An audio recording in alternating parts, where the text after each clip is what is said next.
A kad dođe sveti u grad Trnov, obuze bolest svetoga i on razume svoj poziv Bogu, pa prizva učenike svoje zapovedi da se sve važne stvari odnesu u arhijepiskopiju, a druge i u Studenicu.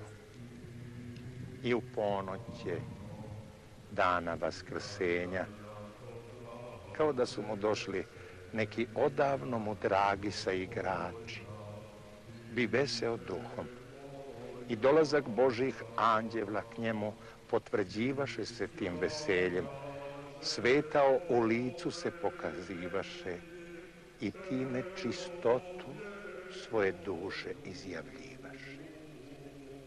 I tako do kraja, zahvaljujući Bogu, predade u ruke njegove dušu svoju.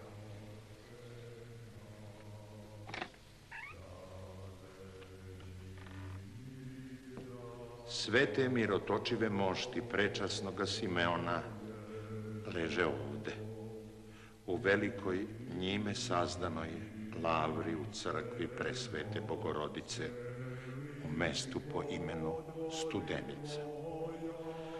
A ovoga sin preosvećeni Sava, koji je jednak apostolima, prvi arhijepiskop i učitelj srpski, leži u velikom manastiru u crkvi Vaznesenja Gospodnjega, koji je blagočastivi kralj Vladislav sazidao u mestu po imenu Mileševa.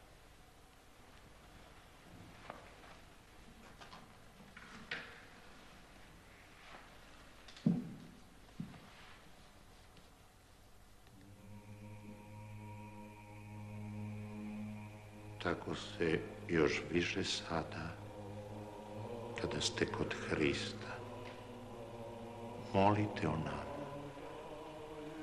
da u miru i tihosti poživimo pokajanjem života našega, a po smrti da te nađemo, Spasitelju, milostiva i ljubazna.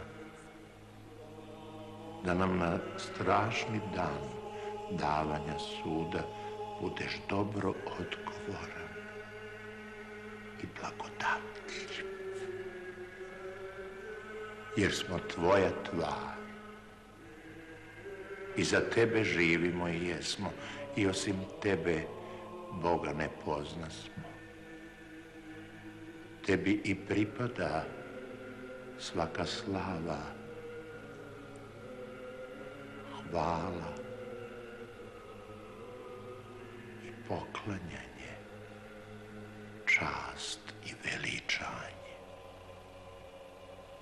Zajedno s Otcem i sve Svetim Duhom, i sad i uvek, i na veki vek.